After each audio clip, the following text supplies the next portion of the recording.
Welcome to the Three Parallels podcast with your host, the Dr. Branch, where we rediscover who we were, embrace who we are, and make room for who we're trying to become. The content of this podcast is for informational, educational, and entertainment purposes only. The information shared, including any materials linked to this podcast, is not a substitute for professional advice, therapy, diagnosis, treatment from a physician, therapist, coach, or other qualified professional. The views, thoughts, and opinions expressed are my own and do not reflect any of those organizations or affiliations that I may be connected with. This podcast is designed for edutainment purposes, which is the blend of education and entertainment. Viewer and listener discretion is advised. Gator Talk. Gator Talk is the post-show Q&A session for the podcast. Every Friday, let's get ready to take the Three Parallels podcast beyond the episode. Join me, 9 a.m. Pacific Time, 12 p.m. Eastern for Gator Talk, our exclusive post-show Q&A session. Kick back, relax, step into the living room, a space for open, laid-back conversations with your hosts, me, Dr. Jason Branch, and fellow listeners. Let's break it all down together, what resonated, what hit home, and what's shifting in your journey from who you were to who you are and who you are becoming. It's real, it's raw, it's Gator Talk. Don't just listen, join the conversation. See you Friday. The Gator Scales Journal. It's game time. The Three Parallels podcast just leveled up with a powerful new resource for your journey and transformation. Introducing the Gator Scales Journal, your personal guide to shifting you from who you were to embracing who you are and to recognize who you are becoming. This isn't just a journal, it's a game changer for your growth, mindset, and evolution. Click the link to order your copy today or check it out on Amazon. Take ownership of your progress and don't forget to subscribe, share, like, and comment. Let's get to work, baby Gators. Are you stuck in the trunk of your own car, watching life pass you by? It's time to slide into the driver's seat with a licensed therapist as your co-pilot. Whether it's your first time in therapy, you need a push for growth, or you finally ready to invest in your mental wellness, I got you. With over 20 years of experience, I help people move from who they were to embrace who they are and make room for who they're trying to become. Therapy with me is real, raw, intentional, authentic, and of course, hilarious. Let's break some cycles together, shift your mindset, and unlock your best self. I'm on the passenger side messing with the radio, holding the map up, and we're going wherever you would like to go. Give us a call today at 404-436-2540 or shoot me a text to book your free consultation. Check us out on the web at www.drjbranch.com. Look forward to connecting with you. Have a great day. Welcome back to the podcast, the Three Parallels podcast with your host, the Dr. Jason Branch, where we discover who we were, we embrace who we are, and we make room for who we're trying to become. And today's guest, I consider family. And as y'all know, when family come in, family cut up. And this particular family member is a friend, is a mentor, is a colleague. He's the man. He is that guy. And what I mean by that guy is a black male counselor, a counselor educator, which means it's a unicorn with a gold horn on it. These we are so unique because it's a fraternity of black men in this profession doing great work, personally and professionally, and he's doing all of those things and some. So today, I'd like to present to you all Dr. Keith Dempsey. Welcome to the show, baby. Thank you, man. It is a pleasure. It's an honor to be here, man. I just love to see you doing your stuff, man. Love to be a part of it, man. So thank you for inviting me in this space. Absolutely, absolutely. And I'm gonna say it already. I want you back season 2. We ain't even did the first episode yet. Right on, right on, right on, right on. So let's dive in. Let's dive in. And to the listeners, I challenge you now. Do not wait. Get your journal out, get your scales journal out, get your notes out. There's going to be gems dropped, a lot of them. So I need you to know that now. So let's start off with the origin. How did you get here? Now, I mentioned before, Black Unicorn, that's who we are. How did you get in this profession and what made you decide, like, I want to do this work? Yeah. I mean, that's true. Well, in high school, I was doing okay in high school. Nobody in my family had ever graduated from college. Wow. So I was doing okay, 2.7, 2.8, whatever. So I went into my advisor's office and I said, you know what, I'm thinking about this college thing. I want to go to college. There was a white guy. He looked me dead in my eye and he said, Keith, you are not college material. Wow. That's what he told me. Wow. Right. And every time I tell somebody this, Jay, everybody's going, whoa, here's the bad thing about this. I didn't know he said anything wrong. I just saw the degrees on the wall. I saw the certificates on the wall. And I said, well, I mean, this is his job. This is what he do. So anyways, I go back to class. My track coach calls me out of class and he has a story. He graduated from Oregon State University and he graduated with like a 1.2 GPA out of high school, which is not a GPA, that's blood alcohol level. But he told me this story and I was like, oh, okay, man, if you could go to college and make, but he went to Oregon State and he said, man, fill out this application. Leon McKenzie, shout out to Leon McKenzie, much love for him all the time. And by the way, he was the first Black man to receive a master's in counseling at Oregon State University. Wow. Yeah, Real so I didn't quick, realize that at the real time. quick. Time out. Oh Yeah, man. Dr. Dempsey, Keith, can I call you Keith on the show? absolutely, All absolutely. right. I'm calling you Jay, so I got to be Keith. Like, okay, so on this show, one of the greatest things about this show is anytime somebody gets shouted out on the show, Yeah, I want them as a guest. oh, it is. So if you can connect with Leon, connect with me, I want him on the show because this man Absolutely, has provided a foundation. He saw something, he did something that got you here, and I want his voice to be heard just as much as yours. That's one of the beauties absolutely. of this show. So yes, let's get him on. We need to do that. We need to do that. Yes, Done and indeed. So done. yes, Leon. So that's he's a man. So Leon said, man, fill out this application. Filled out the application, and I knew that if I didn't fill it out, he wouldn't let me run. So I was just filling it out just because. Yeah. And man, I get in the university, man, and I'm like, man, what do I do? He was like, man, you go. That's what you do. So Yeah. hold I said on. that's So where were you? Where were you at the time before going to college? Where were you? And where did I you was in grow high up? school. So I'm in high school. In So Oregon. I'm in high school. Yep. Portland, Oregon, Benson Got High you. School. Yeah. And yeah, so this is all happening there. And, I was preparing because, it's a polytechnic high school. And at the time, folks were kind of coming in, and the trades is still a great opportunity. So I Yeah. was just, just preparing to be, to work in the trades. So, Yeah. when I got into Oregon State University, because I was in machine technology, I said, all right, well, I'm going to be an engineer. I'm going Yeah. to go to Oregon State, be an engineer. And when I got to Oregon State, I realized that I liked people a whole lot better than I liked numbers and figures and stuff. So, so I was just like, and so all of this time, man, and and not even understanding the history about Leon and counseling and everything. So, all this time, man, I'm like, okay, well, this engineering thing is not working out. Man, I wish I had a niche. Man, I just wish I had a niche, something that came natural. And all of the time, I'm volunteering at the Boys and Girls Club. Oh man, I just wish I had a niche. I wish I had a niche. And all of the time, all of that time, I'm volunteering at the church camp as a volunteer counselor. And then finally, I realized, yo, that's your niche. That's what it is, man. That's what you love to do, man. You love people. And that's when I took the direction. I took that hard turn and went to psychology and went and got my master's at Oregon State University. And I've been with this ever since, man. So that's kind of how I got here, man. So Wow. in terms of degree, yeah, I love it. absolutely. I love it. So first generation college student, never done this before. Right. Didn't really have guidance. So you just it sounds like you figured it out. Like you just got here and just start figuring things out. Um, Absolutely. how was that experience for you to kind of just find your way to where you are now? It's sometimes, I wish that I had somebody who knew FAFSA, who knew, okay, we're going to be paying this and paying that. But that's not what got me through.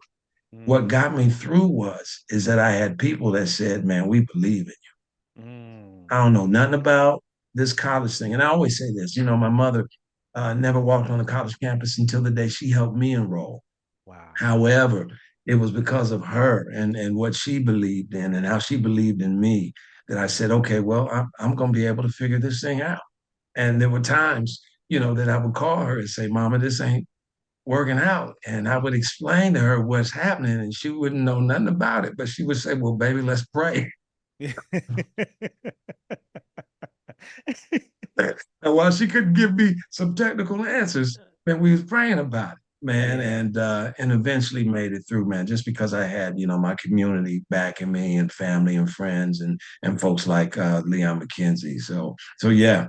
That's beautiful. That's beautiful. So now on this show, we go. There's three parallels of the show. There's three parallels when it comes to our house. And when I think about our house, you got the attic, the living room, the basement. The attic is Right. where we spend a lot of time in our head. Living room Yeah. is where we are authentically, and then our heart is the basement. So focus on the Okay. basement for a minute. I'm Yeah. curious because I'm curious to know, especially a black man during that time in this profession as far as psychology and then counseling. I'm assuming it was predominantly white at that time as well, especially in Oregon. How did you navigate those spaces, especially being by yourself and not having that assistance and support around you? Absolutely, man. Man, there were many times that I was going to quit. I mean, there were many times that I was just going to quit. I mean, it just felt like you said, in Oregon, in a master's program. So at that particular time, the demographics were different in terms of age. So everybody in my program was old enough to be my parents. And here I am. I'm this, you know, 22, 23-year-old kid and the only black dude. So man, yeah, felt definitely like I was alone. So many times I was gonna quit. I just remember, man, I had a 4-point GPA. Man, it went down to 3.9, went down to 3.7. And I was just like, man, my GPA is going down. I don't know what I'm gonna do. Man, I got a 3.7 GPA. I'm not really giving it all I got. And I was in the weight room and I was thinking, I said, bro, you got a 3.7 GPA and you ain't giving it all you got. And I remember Mm, being underneath, uh, it was the bench press. yeah. And I was at the bench press and I was thinking this all to myself. And I was like, and I was just talking to myself. And then I said, man, you are going to stay. And then aloud, I said, because you're too black, too strong. And I hit the brake. And Ooh. I had two wheels on each side. Yeah, yeah, yeah. Hit them 10 times. And I just put it back up. And white boys just left the room. They were like, hey, man, We don't want no smoke. We don't want none of the smoke. we don't know what's going on with him.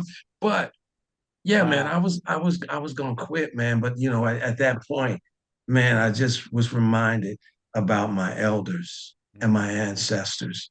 And what I was going through was tough.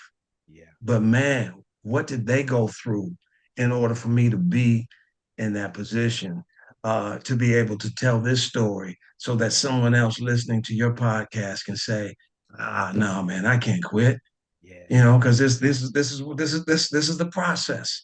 This is what our folks go through, so it can make it just a little more easy for me. So yeah, man, there were many times that I was going to quit, but with the power of my elders and ancestors, man, I realized no, I got to stay in this.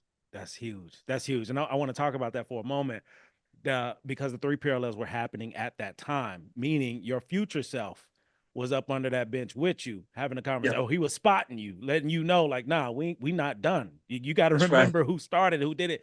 And a lot of times we're not able to hear our future self, our better self, our healthier self, because we get stuck in who we once were. And it Yeah, sounds like for you, that self-awareness and that, tenacity of, you know what, I can, I am, I will do, and then you were yeah, confident about it. Like you shut the gym down. You know what I'm saying? At the same time. Like that's next level. You did that. right. You did that Yeah, because your future version was speaking to you. You heard it. You took ownership of it, and you did it.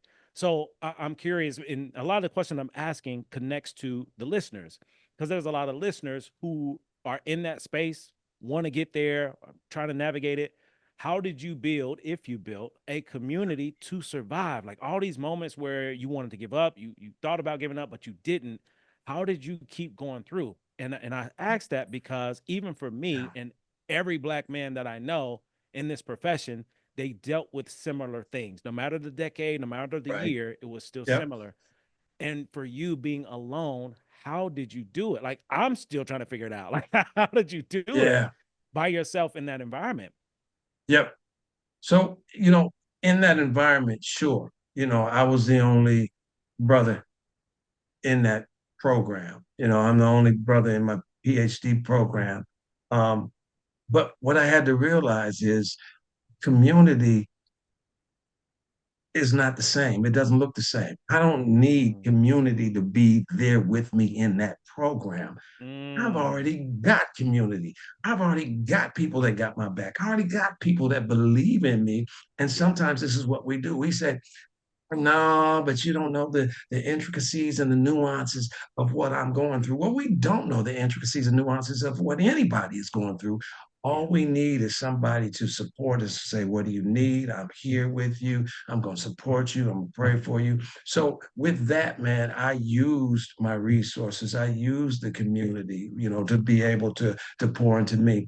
And then, when I got into the profession, I didn't have to worry about being the only Black person there because then I went across the country. We went to just like I saw you at a conference.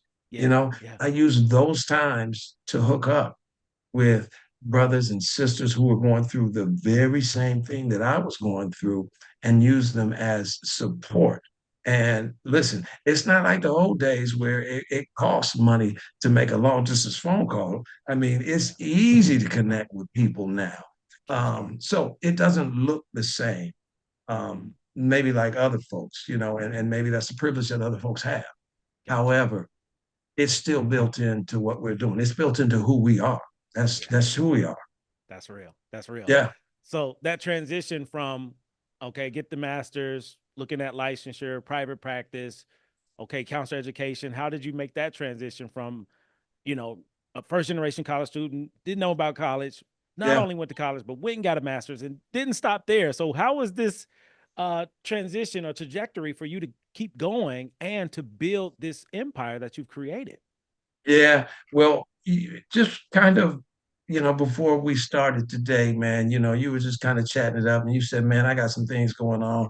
I don't know. It's happening organically, man. I think it's a guy. I mean, it was kind of that thing because after I got my master's, I was working for a nonprofit and I was in leadership in this nonprofit. And we just stayed alive because we got grants. Mm, And so I understood, wow, okay, the folks who are getting the grants are people who have, the P, the H, and the D's behind their names.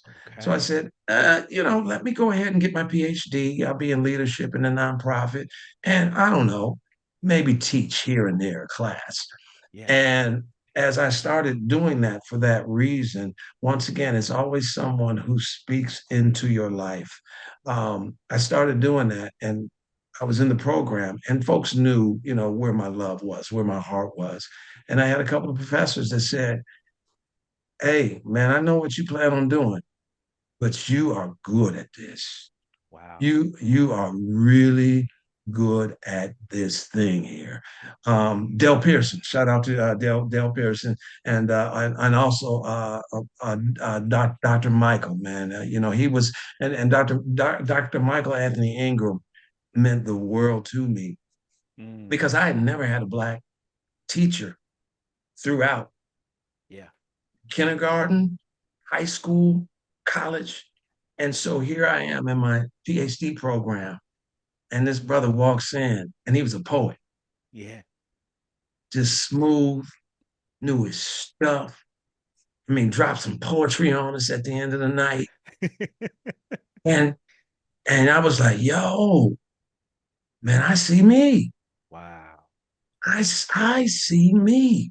I mean, so yeah, so that I mean, so those two folks, just really, really important in saying that, man, yeah, you can do this. You're really good at that. So with that being said, I thought that I was gonna go and do private practice. So the next 15 years, I taught at the university, and held different roles, clinical director, I was the chair and then associate dean, and then, went on to another thing. But it was always the voice. It was always someone speaking into, my life, that saw what I was doing. So, I mean, words are powerful.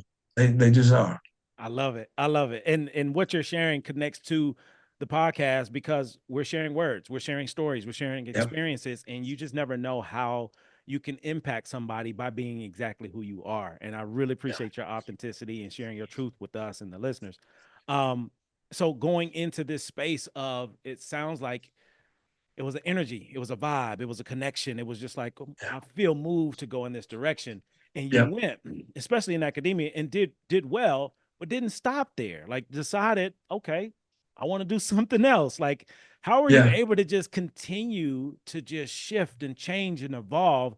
Because it sounds like you have this mindset of, huh, there's something I could do. I'm gonna go do that. Like a lot of Yeah. people can't do that. It's like, oh man, that seems cool, but I ain't finna do that. For you, it's like, nah, let's go do it. Let's see what happens. So, how did you make that other transition out of academia or to this new space with public speaking and managing, consulting, the whole nine? You know what? I really want to lie to all of your listeners and tell them that it was that easy for me, man. It It just wasn't. wasn't, bro. It wasn't, man. I remember I was driving to work and I was a clinical social worker at the Casey Family Program. And I had my master's degree, had a good job, and bought a house. And I was like, for all intensive purposes, if I don't do anything else, man, I have achieved being a successful Black man. I Yes. give back to my community, law abiding, I got my faith, man, by all intents and purposes. Man, right after that thought, just things started happening. Mm, And I was just like, what is going on? Because the other thought was, I can stay here for the rest of my life. yeah. And God said, no, you won't. Yeah. No, Yeah. you won't. No, you Mm, won't. I'm gonna get things, I'm gonna make things hot. So you have to move. wow. And so the next move, same kind of deal. I was like, okay, I'm cool. I can be here for the rest of my life. God said, no, you're not. I'm gonna make things hot. So you have to move. So then I began to accept it. So there was no, hey, I'm just gonna stay here for the rest of my life. Hmm. But when things got hot, I started looking around. I said, okay, well, what is it? What is the community saying? Who's calling? What am I not listening to? And then answering those calls. Now, yes, I answered the calls reluctantly, probably, but at the end of the day, I knew that my feet would burn up if I didn't. So we had to get to see Thomas. So yes, yes, yes, I did answer the call, but when it's bigger than me, it's easier to hear. Mm, For example, I was at the university, doing my thing, and for all of those who are at George, just shout out to my colleagues at George Fox University. For all of us at George Fox University, most of us we have a private practice, like one time during the week. uh-huh. So me being in Oregon, having a private practice, I'd love to do that one time a week. But if you're in Oregon and you're Black and you need therapy, and somebody says, I know a guy, they're probably talking about this guy. So, I love it. I love right. it. They're probably talking about this guy. I mean, so, and the stigma around therapy, for our folks, we don't go to counseling, we go to church, what happens in this house stays in the house, all of that stuff. Um, after COVID-19, our folks were starting to lean into therapy more than they ever had before. Yeah. So I'm getting phone calls like I'd never gotten before. And I was on sabbatical. And Mhm. I said, man, what am I going to do? And the community is calling. And I'm the first and only tenured professor, Black professor at George Fox University. Mhm. The first Black tenured professor at George Fox University. Come on with it. His Come on. history made. History Yes. made. I can stay here forever. But then at that voice, it's like as soon as I start thinking I can stay here forever, okay, let me listen to the voice. Let me listen to the calling. And the calling for my people and my community was too strong. And it was my people, if I says, it's my people and the community that held me up all through those hard times in the first place. So it was time to go back. And that's what I did. I came on back to the community. And, a lot of folks were like, man, are you sure? Mhm. Especially counselor educators, man, man, did you think about this? Are you sure, man? Is this something that you really, want to do? And it was something that I wanted to do, and it was something that I had to do. You have to answer the call. And it's different for other folks. But that's something that I had to do. And that kind of put me in the place where I am right now. Oh man. Woo, I love it. I told Yeah. y'all. I told y'all get ready. I gave you a warning. I let you know ahead of time that you're gonna get hit in the head with a honey bun. It is happening in real time. So with that transition, and I'm Yeah. curious because everybody can't do it. Everybody Right. can't do it. And to me, man, just hearing your story, it speaks to your faith, your connection, Yep. your belief in yourself and taking Yeah. risk and stepping out your comfort zone. That's hard. That's really hard Yeah. for a lot of people, Absolutely. and especially in academia, which is it's a beast within itself. It's a community. It's a culture within itself. For you to leave that intentionally, like Yeah. you chose to, is a hard thing, and I mean that because a lot of people who go into academia do not leave. We Yeah. just don't, because it's Yeah. comfortable, it's easy, and there's a lot of things there. But for you to know yourself and know your calling well enough to make that Yeah. decision and then stand on it and be very Yeah. successful even after the fact. How did that experience develop for you to be able to stand on that and not fall to the opinions and perspectives of your colleagues? Yeah. Yeah. Yeah. Yeah. Um, well, once before I answer that question, as you're talking, man, it was the voices of people. I got a little my little fraternity brother, man. Jonathan's he's got to be about 10, 15 years my junior. He's in marketing. Mm-hmm. And Jonathan saw that he saw my webpage for, my one day of counseling that I did.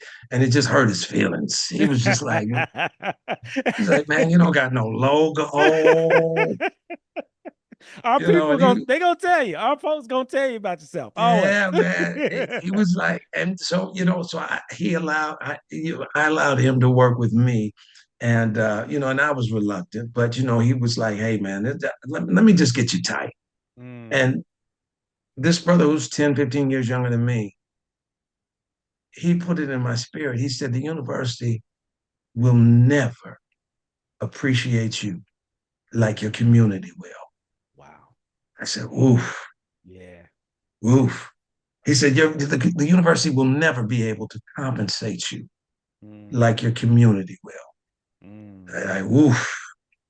I mean, so, putting those words, you know, in my spirit and hearing them from other folks, man, I just knew, like I knew it was time to leave. But when you say, man, well, how did you leave, man? How did you stand on that? I just knew that there was something to stand on. It was my faith because I really didn't even know what it was. yeah. I Yeah. thought that I would leave and be a full-time therapist, which Mm, I do. That's a big part of what I do. And when I left, man, I got phone calls like I never thought that I would get. I got mm, phone calls saying, man, we need some consultation. We had these babies out of school for COVID-19, and we're trying to make a trauma informed space, and we need some help as we bring them back in school. yeah. We bring these babies back to school, and we have some trauma filled teachers, and we need some help Yes, indeed. making a trauma informed space, Mm-hmm. to get this thing right. Yeah.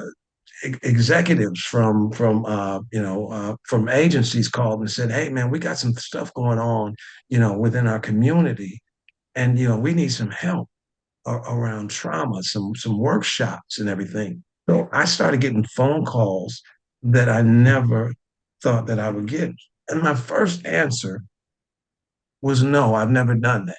And then I had to sit back. I've been doing that for 15 years. Yeah. Yeah. Been doing that for 15 years in a different capacity. Mm-hmm. All of the skills, everything that I've done at George Fox University, those skills are transferable. And so it was easy. And I think to some of my colleagues that said, man, are you sure about this? They know I love to teach. Mm, Are you sure about this? yeah. But the workshops, the consultations, all of that, man, that just scratched that itch. I'm Mm, still teaching, man. I'm still learning, man. The wisdom is still in the room, and I love it. But sometimes you got to stand on things that you're not quite sure what it is. Ooh, you preaching. You Sometimes you got preaching. to listen. Sometimes you got to stand on things, and you're like, man, can this thing hold me? I mean, that I guess that would be the definition of faith. Ooh, wait. Hold on real I quick. Time, truly believe that this thing can hold. I'm gonna time, stand on this. time out. Time out. Because hold on. This is your norm, okay? This is just you all day. The listeners, a lot of people, they don't get access. They don't have access to these type of conversations. And Right. it means so much to me that you're sharing your truth because it makes it more human. It's the human aspect of having the faith walk and being willing to bet on yourself and take risk. Yeah. And you didn't know the outcome. It didn't Sure. matter. It didn't Yeah. matter. I feel moved to do this. And for many of the listeners, we all have something in us, but it takes us to get out of the way, to move, to do something different, to take a risk, to trust in the Yeah. process and trust in our self skills and abilities. Because what you're talking about is those transferable skills that you just Sure. use for yourself now. Right. Instead of for Yeah. the institution, I'm gonna use for Right. my brand, my business, my conglomerate. And I feel as though all of us can do the same thing. We just don't know it. We don't Yeah. know it. And sometimes Absolutely. we never discover it, we never figure it out. But it Yeah. sounds like you figured it out. And what I mean Right. by figuring it out is figuring you out. Right. Yeah. Right. Yep. Ooh, I And love it. and still trying, still understanding. When people ask me, I'm running to people now. Hey, what are you doing, Don? I said, man, I'm not quite sure what I'm gonna do when I grow up. But I I'm love it. but I'm figuring this thing out. I Yeah, I'm love it. figuring it out. Yeah. I love it. I love it. So I want to switch gears for a moment because as a black male counselor, educator, and you talked about therapy and the barriers. Just curious your take, your perspective on how do we get more men, specifically Yeah. black men, in Yeah. the profession as clients, counselor, educators, but not just that. That's where I'm at specifically because I feel moved by that as well. But Yeah. for our community and culture as a whole, or the BIPOC community, how do we get more people of color in this profession as clients, counselors, and counselor educators? Yeah, I think the first thing is doing things like this. Like I said, man, I had never seen, a black professional in mental health until the day I was in a doctoral program. When I saw Dr. Ingram, I said, man, okay, Mm-hmm. man, came in here smooth, got a swag, I mean, he's not code switching. I mean, he's doing his thing. He knows his stuff. So I think things like this, conversations like this are very helpful because this is exposure. This is exposure. And I think now is a great time because our folks are leaning into mental health more than ever, which is really good. But it's not. But the degree is not a 2-year degree. It's not a 4-year degree. I mean, you've got to go and get your master's and everything. So there's got to be some structures set up. Because now all of the systems they're understanding that wow, we really need counselors of color. We really need Black male counselors. Well, let's set up some systems. Let's set up some things so that we can, create a pipeline so that brothers and sisters and people of color, will be able to do that. Um, Listen, it's pay me now, pay me later. Mm, It's gonna cost you more, in the long run if you have unhealthy people, you know. But if we take care of it now, then we have healthy people, and we're not paying, and we're not paying the cost. I love it. I love it. I appreciate all of this Yeah. because what you're sharing speaks to us. It speaks to us as a Yeah. community, as a people, as a whole. And Right. I agree with you 100%. Like these conversations, I've never heard these conversations until I start studying in my doc program about this Right. stuff. Right. And, just full circle moment, I'll share with the listeners. You were a participant in my dissertation, and it was this moment of like I'm interviewing the my heroes, people that I've looked up to, but now we're connected, and it's just like, yo, how can I help? How can I help you do this? How can I help you get this thing off the Yeah. ground? And now here we are, full circle, where we're both doing that work in a different space. In addition to that story, I don't know if you know this, like hearing your story, it's so interesting because there's parallels from your experience being a student through all your education and not seeing a black male doing that work until you was in your doc program. I have the same experience, and I didn't see the first black male until my master's program, which is a Mm. good friend of you and Dr. Brooks. So Dr. Michael Brooks, big shout out to Dr. Brooks. He is on the show. He is on the podcast, so he has an Nice. episode. He was the first black male that I saw, and he come in swagged out, knows his stuff, authentically him. And it's just like, man, I can do that too. So it's That's interesting. You me. and I have the same story.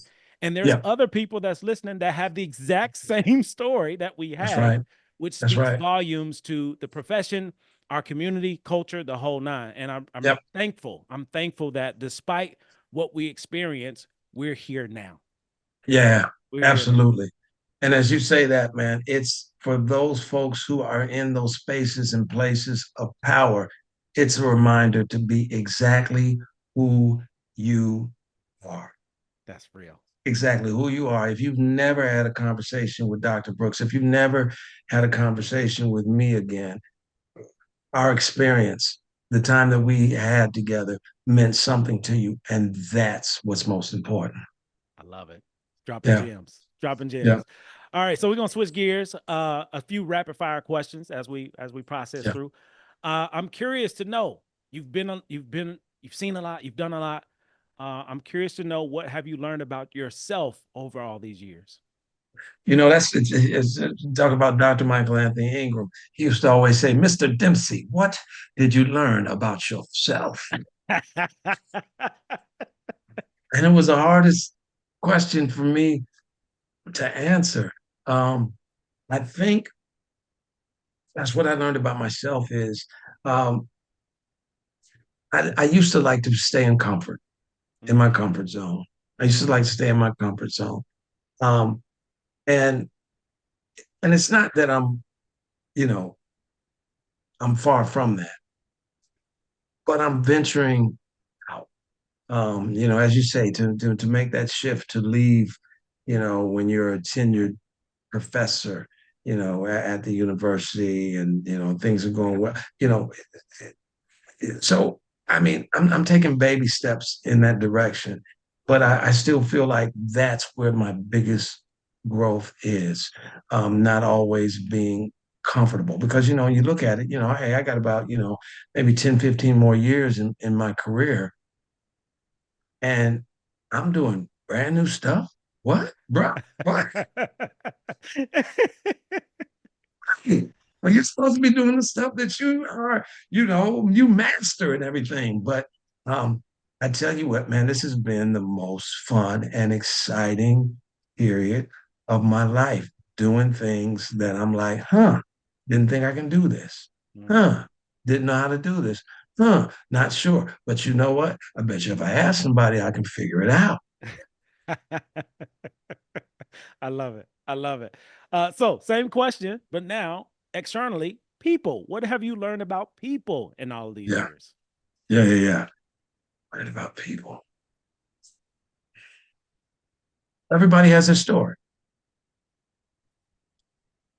And maybe this is more about me, but everybody has this story, and to not take everything personal. And I guess it comes more on me because then that's the insecurity. When people don't like you, or when people, I'll give you an example. Some folks are like, "Man, you're crazy. Don't leave the university." Mm-hmm. Now I can shoot back and say, well, you're just afraid to. But you know what? There's a story behind why they feel that way. Mm. And that's okay. But I can't let your story get in the way of my story Ooh. unless you're supporting what I'm doing. Yeah. Yeah. Yeah. Oh man, that's huge. That's huge. And Yeah. and to the listeners, I hope y'all paying attention because if you notice, anytime we give someone access to our dreams, our goals, our desires, Mm, that means we give them permission to give their opinion. mm, And as we know about people, they don't give an opinion, whether you ask mm. for it or not. That's It's right. going That's to be right. offered. And what you're sharing, it to me, it's a skill. That's a skill set to not allow the opinions and perspective of other people to move or shake you. And that's just something that you learn, about yourself in terms of who, you want to share with, and why you're sharing it with. The phrase goes, everyone doesn't deserve a front row seat in your life. Ooh. Oh, And time out. so, Oh, wait, yeah, you can't leave that one. You cannot, you in here dropping bombs. You cannot run away from that. If you don't mind, because people are writing notes, people are writing this stuff down. yeah, If you don't mind saying that last piece one more time. yeah, yeah. Everyone does not deserve a front row seat in your life. And what I mean by that is everybody doesn't need to know what is going on with you. And not because, what goes on in this house stays in this house. Mm-mm. Everyone is not going to take care of you and your vulnerabilities.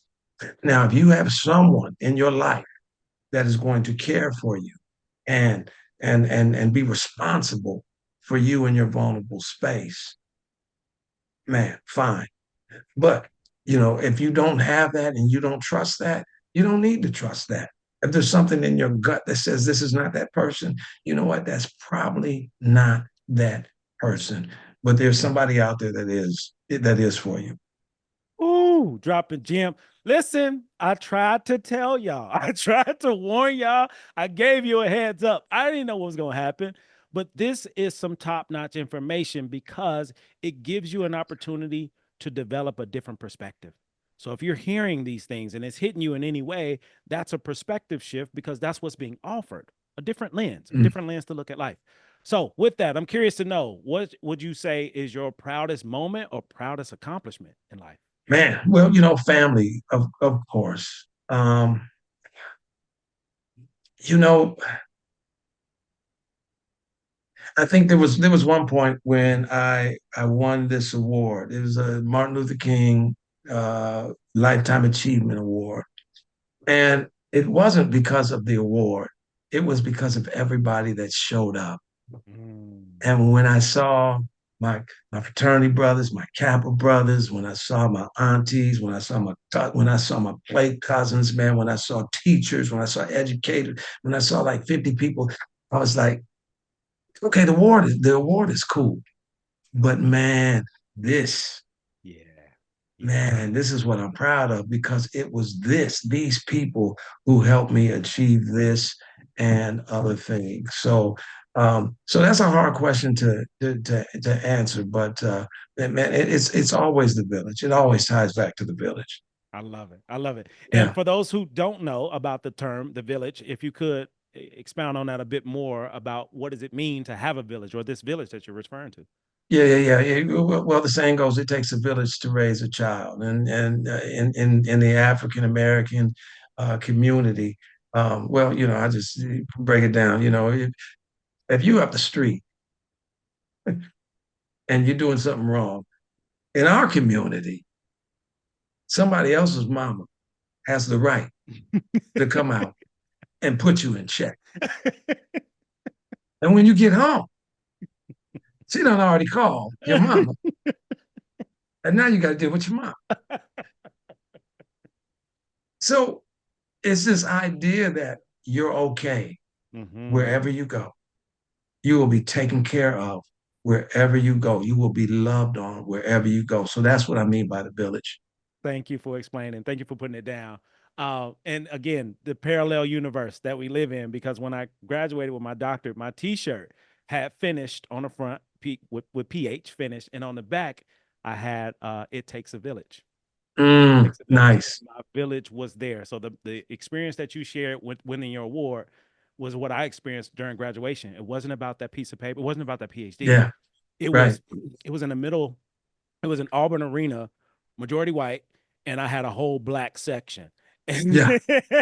and that was my village. My village was there. That's I was right. more proud of the village, like exactly what you're talking about, I can relate to. I was more proud of just having my village there to celebrate me. So, man, I get it. And I appreciate That's you saying the beautiful. village because a lot of people, a lot of listeners aren't familiar or they may not have a village or may not be familiar with the term of that connection. It's a cultural connection. So I really Yep. appreciate you explaining that. So Absolutely. next question: who is or was your hero or Oh, shero? hands down, mama. I don't even have to. I know it's trite. I know it's overused. but y'all don't know about my mom. Come on with it now. Come on. Come on with it. No, no, no. It's she's just a phenomenal, phenomenal lady. And my father was a phenomenal man as well. He went down a different road. And he went down a different road because of the things that he saw. So my father got in trouble, and my mother moved to Portland, Oregon with three small kids and raised us and took a boy and raised a boy and made a man. And she's just a phenomenal, phenomenal lady. She is definitely my hero. At times people hear, my full story and they say, "Man, you got a story." And I said, "No, my mother has the story because I never felt like I couldn't. I never felt like I didn't have support. And you got a good black mama when you poor and you don't know that you poor. You got a good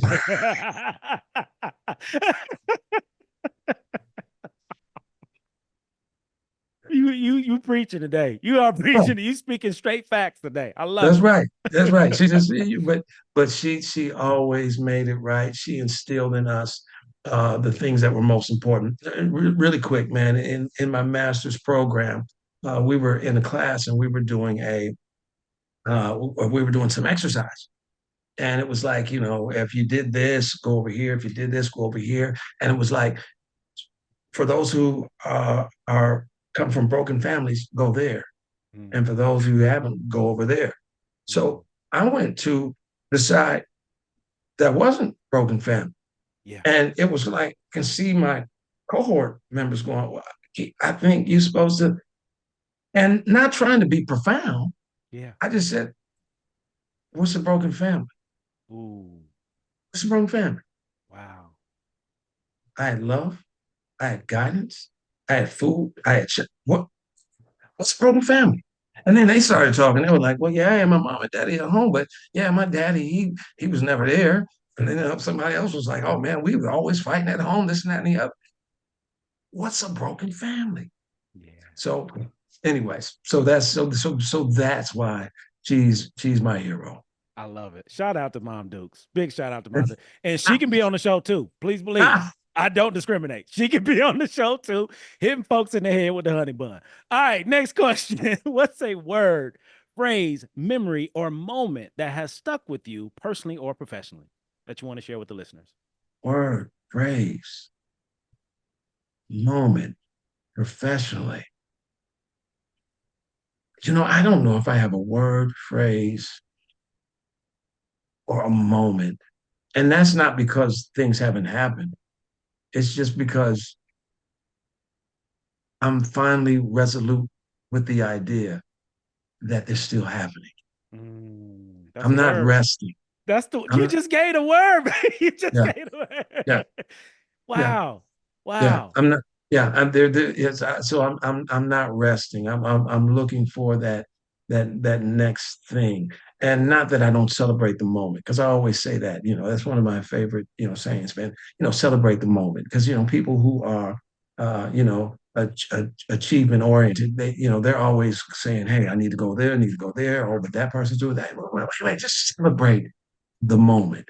Mm, But I know that there are going to be more moments, and that's what keeps me alive. yeah. Yeah. That's what keeps So me alive. so if we could, I want to stop here for a moment and unpack celebrating the moment because that requires you to be present. Yeah, That requires you to be quiet. That requires you to be still. That requires you to be patient. It requires a lot, and you have it. How did you get to this place where you moved away from this speedy, I got to get this, I got to do that, to let me just be present and attract what I'm supposed to have? Like yeah, that's what I'm hearing. How did that's you true. how did you get here? That's true. And I think, we talk about the words. I believe my village. I believe 'em. I Yeah. believe them. I believe them. I believe them. Even when I don't believe it myself. Mm, If my village is saying something, I say, man, I don't get it, but it has to mean something. So let me rest. Let me see what's going on. Let me do some work inside of me and understand why I don't see it. So it's usually the village. It's when I was I was in my early 20s and I was just doing some work with the a group called the Perspective Gents Club, and it was a rites of passage group. Mm, And so teaching them how to step and being a mentor, so on and so forth. And I used to hear the mothers and the grandmothers and the aunties and the uncles saying, "You don't realize your impact on these kids. You don't realize." mm, And I mean, I was barely out of college myself, yeah. and I didn't. And I was just like, it's not a big deal. But after hearing that, I had to say, okay, this is something. And then listen, and when you go deep, I mean, when you sit in that, you got to drill a little deeper. Mm, You can't just be there and say, okay, I had an impact on somebody. Then you got to say, oh, it's my responsibility. wow. It's Wow. my responsibility because I didn't get here all by myself. I got here from the Leon McKenzie's. I got here from the people in the community. I got here from the village. So now, guess what? I am part of the village. This is my responsibility. Powerful. Yeah. Powerful. I hope y'all taking notes. If you're not, rewind, just go on back to the beginning, start this thing over with, because you're dropping so many gems. And I call them breadcrumbs. Breadcrumbs are typically things that's hidden in plain sight. It's right in front of us, but we can't see it because we're not looking for it. And what you're sharing is your ability to stop and look for things and listen. Like you just listen, you take Yeah. heed to what's given to you. And sometimes we don't do that because we're constantly moving, trying to get to the next thing. So I really appreciate everything you're sharing. So want to move to a couple more questions before we get out of here. I'm curious to know, how would you describe the old version of you, the current version of you, the future version? You can use one word or phrase, whatever works, but who was Keith? Who is Keith? Who will he be?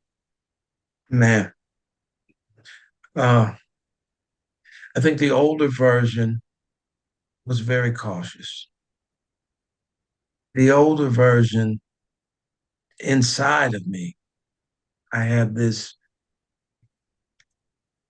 I had this thing that I knew, but didn't want to tell everybody because what if Yeah. that didn't happen? What if I didn't get my master's? What if I didn't get my PhD? That was the older version. Now, moving into the newer version, I realize that I have to speak truth to power. I say that all of the time when folks are getting their PhD. Bianca Farrow, she's getting her PhD right now. So the last 2 years, I've been like, "What's up, Dr. Farrow?" She's like, "No, no, I don't know if I'm gonna get through." I said, "Listen, you have got to claim the victory. Come on. You start talking like doctor, you'll start walking like doctor, you'll start teaching like doctor. Guess what? You are going to be a doctor." So I think now I'm moving to that place where I'm not afraid to speak truth to that power. And here's the deal. That means I'm not afraid to fail. Yes. Yes. Not afraid to fail. Mm, And so failure is so the old Keith maybe looked at failure as the it all be all, it's done. yeah. The new Keith says failure is okay, you can learn from this failure. All right. And just like you sit back and you say, okay, let me celebrate my moments. Let me celebrate this moment because there's something in this moment that's going to give me so that I can go on to the next moment. Absolutely. Powerful. Powerful stuff, man. You blessing me. Okay. I can't even speak for the listeners. You're blessing me right now. So next question. Two more. We're gonna get you out of here. What is a interesting fact about you or something people wouldn't believe about you that you want to share with the listeners? Interesting fact. I got some interesting fact about me. I'm from Buffalo, New York, and people don't know that too much, man, because I've been out here in Oregon you know, for all of my life. And so I'm on the West Coast, the best coast, but people don't know I got I got a little East Coast, I got a little East Coast stuff, but I would say that's an interesting fact. Oh, another, um, and this is something that I haven't shared a, a lot because it was something that I used to be ashamed of. Um, in school, in sixth grade, I fell out one time and I had a seizure, Mm. and I was like, "What's going on?" And so, doctor said you have something called epilepsy. Mhm. And he was like, man, you'll be okay. You'll take medicine, so on and so forth, and all of that stuff. And, was able to do that, was able to take care of myself. But a lot of people don't know that I have epilepsy. And it's been a blessing to me in the sense that, when people say, Doc, you don't know what it's like uh, to have to have medication all of your life. And I say, yeah, I don't know your story, but I know a little bit about that because I do have to take some pills every day, so that I can be all right. And then sometimes I end up connecting with folks, especially folks who maybe whether it's depression or anxiety, and they know that they would do a lot better with medication, but because of the stigma, don't want to be on medication. It allows me to be able to connect with those folks in that way. So yes, I think that's something that a lot of folks don't know. And thank you. Thank you for sharing your truth, vulnerability, authenticity, and giving people permission. That's what Yeah. just happened. You're giving people permission Right. to be human. Yeah. Sometimes we need support, we need assistance, and it's okay. Yeah. It's what we believe or perceive about that thing. And you Yeah. just normalized it. You just made it Yeah. human. Yeah. Ah, Yeah. ah. Again, you just blessing me. Like listeners, y'all can take this or not. This might be for me. I might keep this episode to myself. No, I'm joking. Everybody's gonna have access. But the last thing is life work. So on this show, I offer life work, and the guests offer life work. Life work is a little bit different from homework. Homework, you take it home, you do it, Yeah. you turn it in, you never remember it again. Life work, you take it home, you do it, your life will change. So if you can Yeah. offer a keepsake beyond what you've already given so many people, Yeah. beyond that, Life what's work. one thing that you would offer to the listeners for them that they can make a decision today to do something different that could change their Mm. life? Uh, Honesty. And when I'm talking about honesty, I'm talking about being able to have those honest conversations with self. Mm, Because what happens is when we can't have honest conversations with ourselves about whatever it is, relationships, work, then we end up lying to ourselves. And when we end up lying to ourselves, we start believing ourselves. And when we start believing those lies, then we tell the world all of those lies. So, honesty, man, if you can be honest with yourself, man, I think that is the starting point. That is the foundation for whatever it is that you want to do. And me, just a man of faith, of course, that's connected to it as well. love it. I love it. Thank you. Thank you. So, listeners, y'all heard it here first. You heard it here first. These are tangible things that you can start doing immediately. You ain't got to wait on it. You don't need no degree. All you got to do is start looking at yourself, talking to yourself, listen to yourself, be honest with yourself. Yeah. That's what he's sharing. So, for the listeners, if they want to get in contact with you, they want to reach out, they want to connect, they want to give you some flowers, whatever the case may be, how can people get in touch with you?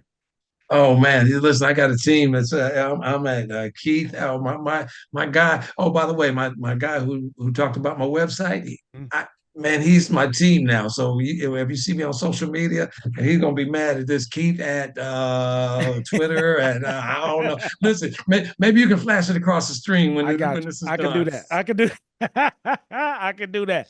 Done. So you all will have access and availability. Thanks for making yourself available.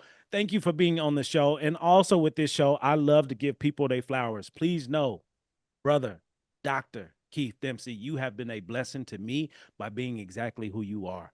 You helped me get here. If it wasn't for you, I wouldn't be here because you paved the way by being exactly who you are. Mm, I'm who I am because of the village. You talked yeah, about it. You're a part yeah, of my village. You're part of my community just by right, how you move, how you navigate, and just seeing somebody that looks like me doing some amazing things and not right, done yet. Like you're not yeah, even done. yeah, And for me, it means the world to me because you allowed yourself to be who you are and you give it away. You yeah, learn, you grow, you yeah. change, you shift, and you share. There's a Got to give it lot of away. people that don't do that, And Yeah. I'm thankful that you do it. And I'm especially thankful that you've done it for me and now the community of listeners that's here, man. So thank you for being you. Continue to be the man that you are, because you never know how you impact other people by being exactly who you are. So thank you. Thank you. Right Thank on, man. Wakanda. Wakanda. you. Wakanda forever, baby. Wakanda forever. So, last thing, is there anything else you want to share? Anything else, you want to leave the listeners with before we get out of here? Oh no, man, just much love. And hey, listen, I'm gonna save it for season 2, man. I'm gonna save season 2. Woo, that's what I'm talking about. So you will be back. He will be back. Y'all heard it here first. You'll be back for season 2. So this has been another classic episode of the Three Parallels podcast with your host, the Dr. Jason Branch, who was assisted by the Dr. Keith Dempsey. And I hope that you got something, at least one thing from this podcast. And if you got that one thing, don't keep it to yourself. Share it. Share it. Give it away, because that's exactly what he just did for everybody here. He's giving away his truth, his honesty, his vulnerability, his integrity, his mindset, his skill set. And this is from someone who's done the work personally and professionally, who's choosing to give it to you all for absolutely nothing. So if this has been a blessing for you, don't keep it to yourself. Share the wealth, give it away. Thank you so much for listening. Thank you so much for tuning in. Until next time, this has been the Three Parallels podcast, where we discover who we were, who we are, and who we are becoming. Good night.